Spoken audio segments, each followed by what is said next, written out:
Bali, ang problema ito, ma'am. O, pag in-spin. Pag in-spin siya, mag-iikot naman siya, kaso babalik siya sa 12.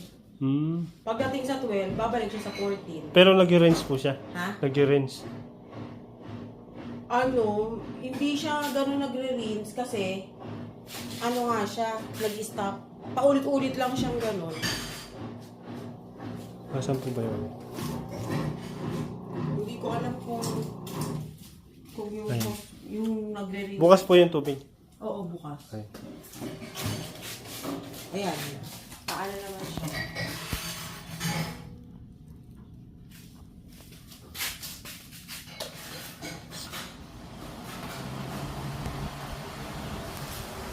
Bumalik ulit siya. Oo, yun. Bumalik. Sa konti.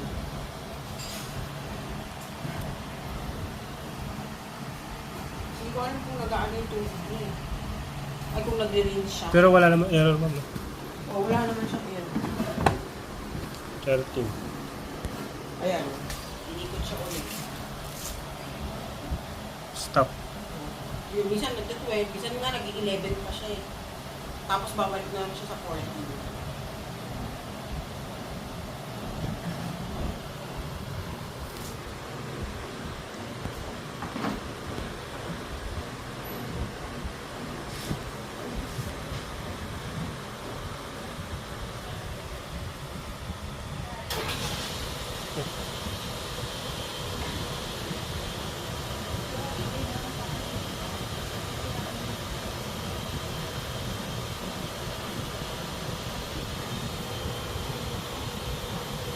Well, Kung ano naman yung belt niya, ano siya, no, iniikot mo.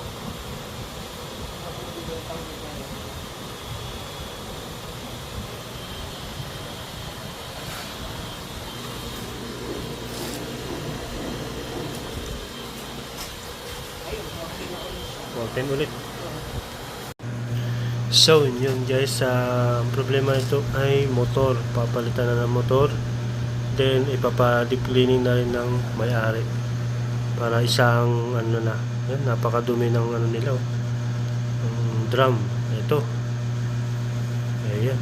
So, di-deep cleaning natin bago natin palitan ng motor. So, ito na, mga kaliperman. Sobrang linis na. At mabango na ang mga labahin nito dahil wala lang mga dumi. At ito na mga kaliperman, no? Ginamit na pala natin dyan yung motor. At ito na, okay na yung washing, no? Normal na yung ikot sa spin, sa wash. Yan, maganda na yung ikot ng washing machine. So, congratulations sa may-ari at naayos natin itong washing machine. So, maraming salamat, ma'am, at nagtiwala po kayo sa amin. So, thank you, mga kaliperman. So, hanggang dyan ang ating video. Salamat.